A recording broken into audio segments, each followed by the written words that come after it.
To begin, open the camera app on your Samsung phone. Then tap the settings gear icon from the upper left corner. Here you will see, scan QR codes.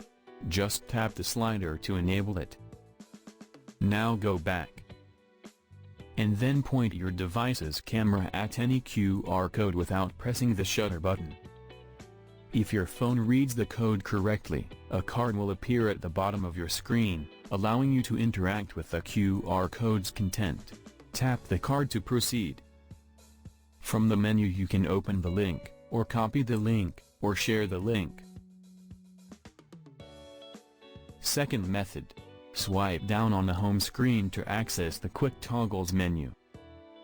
Swipe again to open the full menu.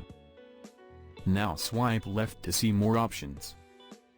Here you will find the Scan QR code option. Tap it to open the default scanner. Now point your device's camera at any QR code. So in this way, you can scan a QR code on Samsung Galaxy S24 Ultra.